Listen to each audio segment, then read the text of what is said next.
Hello, my name is Matthias Cavodi. I'd like to welcome guys to my channel. Today we're going to talk about Earth X, fantastic series. It was actually part of a trilogy of series. You had Earth X, Universe X, and Paradise X.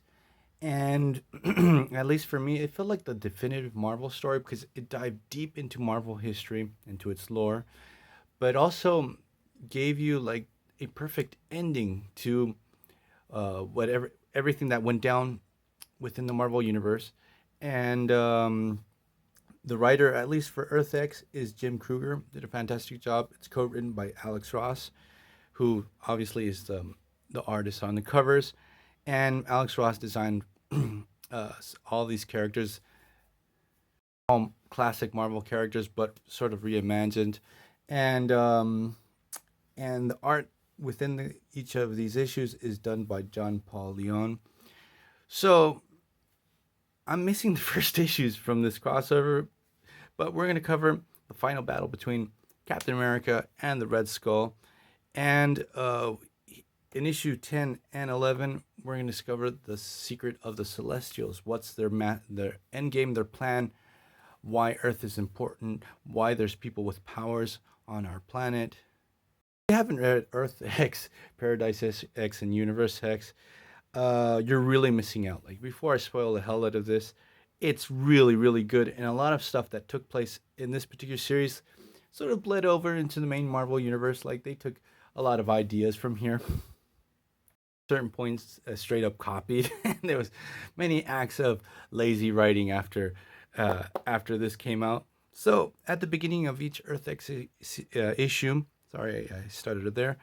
It focused on a hero. It dived deep into the character's history, their importance within the Marvel Universe. In this issue number 10, we have X-51, Machine Man. He's a pretty important character in this story. There was like a big revival of X-51 way back in the late 90s. His own ongoing series that went on at least for 12 issues or 9, I can't remember. Popped up in the X-Men. He was playing a very important role. He was working with the Watcher. The Watcher had gone blind, and he was doing the watching for him, but he discovered some information, and X-51 goes rogue, and we get this really cool design that he's transparent.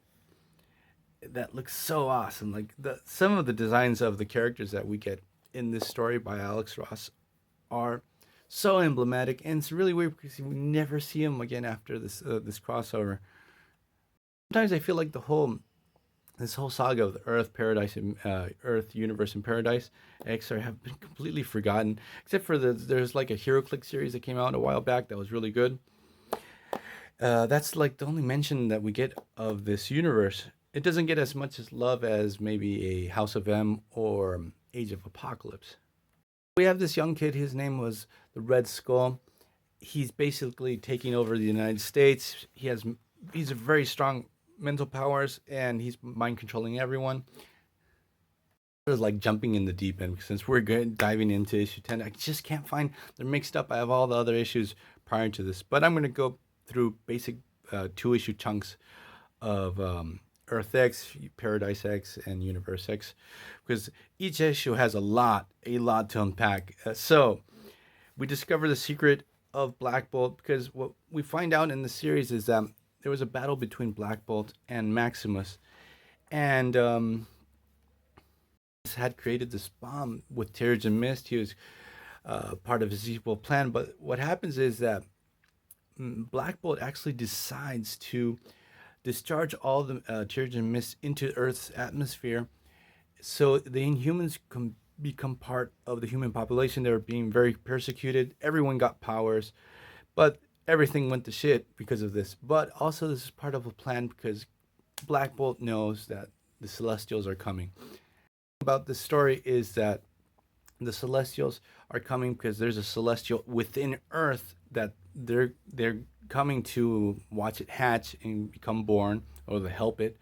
And this obviously ends with all the life on Earth, because what we discover is that the Celestials actually created people with powers, sort of like antibodies, to keep the planet safe so the Celestial can grow. We're always in on this plan, or they discovered this.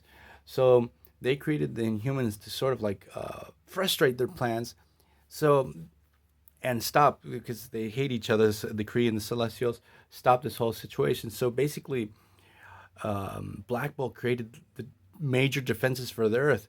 So, sort of like the this character Red Skull popping up is actually sort of functional part of the Celestial plan to get everyone, um, that can controls everyone's mind, to make sure that the superpowered population is complacent and doesn't get in the way of the celestial plans. So Black Bolt really throws a wrench into this whole situation, while we have Captain America going on into battle against the Red Skull.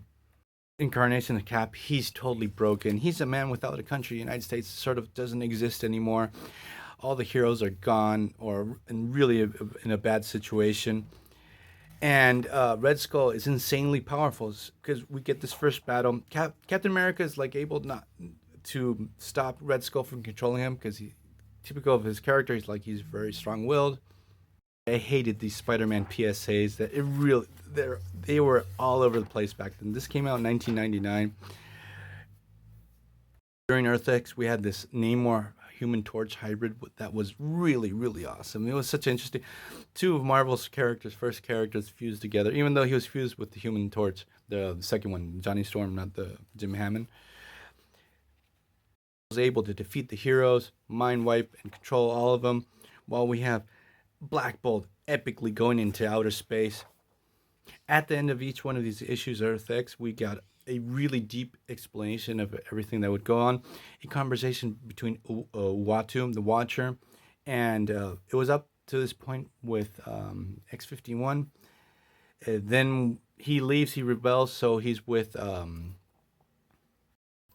Jameson kid, the one that could turn into a werewolf. Can't remember his name, but he had a really cool design. Like, he was like a wolf stormtrooper. And they would dive deeper into the plot and get into certain details and stuff like that in their conversations. So as the story progresses, we discover that actually Galactus, his purpose in the universe is to stop overpopulation of Celestials.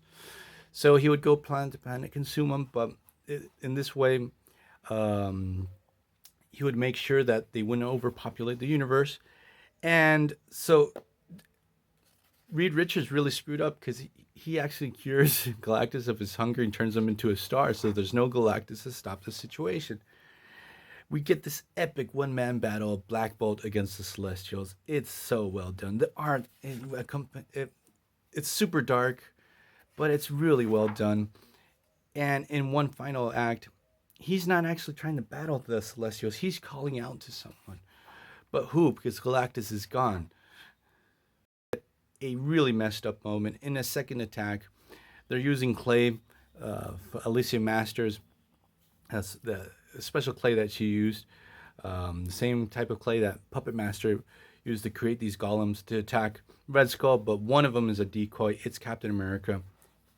Gets him back at Red Skull. He's a kid, so this is a pretty hardcore moment. Cap sees no other way, breaks the kid's neck. It's the Celestial failsafe is gone. All the heroes know where they are. They know what they're doing. They're going to try to stop the Celestials. We have Tony Stark.